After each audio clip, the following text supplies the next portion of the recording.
მზე დაიდო პოსტი, რომ უნგრეთში ახლად არჩეული ხელისუფლება აპირებს მადიარი, კონკრეტულად პეტერ მადიარი, პრემიერ-მინისტრი აპირებს ერთ-ერთ მინისტრად უსინათლო ადამიანი დანიშნოს. და ძალიან დიდი მადლობა მთავარ არის ამ პოსტის ესეც ცალკე გამოტანისთვის. ესეც მე თუ მკითხავთ არის იმის დამსახურება, რომ რაღაც პერიოდი იქ უსინათლო მოღვაწეობდა და იყო შემთხვევაში. და ძალიან კარგი შესაძლებლობა ის ჩვენთვის, რომ საზოგადოებას რაღაც ინფორმაცია მივაწოდოთ უსინათლოების შესაძლებლობებზე. იმიტომ რომ ისეთი კომენტარები წამოვიდა მტრისას მინდა გითხრა. პირველი ნაწილი კომენტარების იყო ვითომ პროგრესულების ძალიან თანამედროვეები როგორიათ თავი, რომ ისედაც ბრმა და მთავრობა ყავს წლებია, რა პრობლემაა.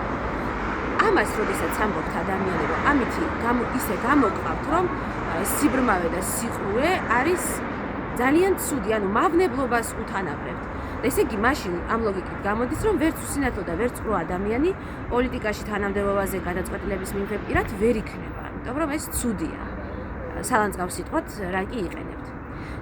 და ამითი საკვებს და ნოყიერ ნიადაგს აძლევთ შემდეგი ტიპის კომენტარებს, სადაც უკვე პირდაპირ ეჭვი შექონდათ უსინათლოს შესაძლებლობებში. ერთი ნაწილი ამ კომენტარების იყო, რომ ანუ როგორ უნდა იყოს ტრანსპორტის მინისტრი უსინათლო.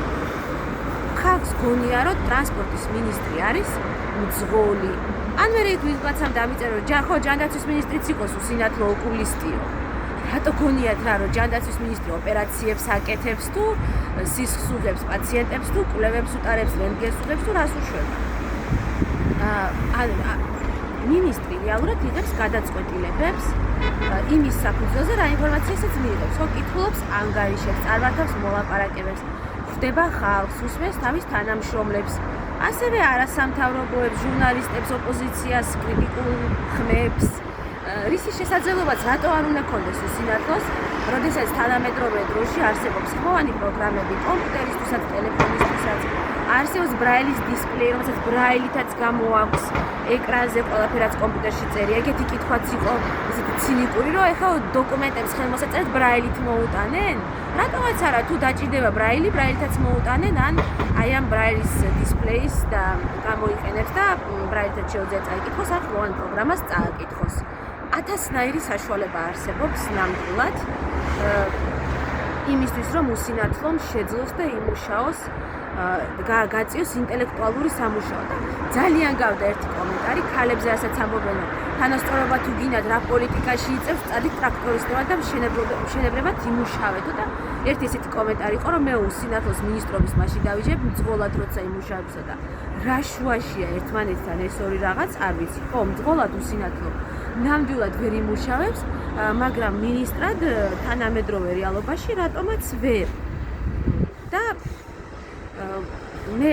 მეორე კიდე კომენტარი იყო, ყველას ვახსენებდი, რომ ჩვენ ყავს ქართულ ოცნებას დეპუტატი რატიო ნათამიშვილი, ეტყით მოსარგებლე, რომელიც თან კომიტეტის თავმჯდომარეც არის.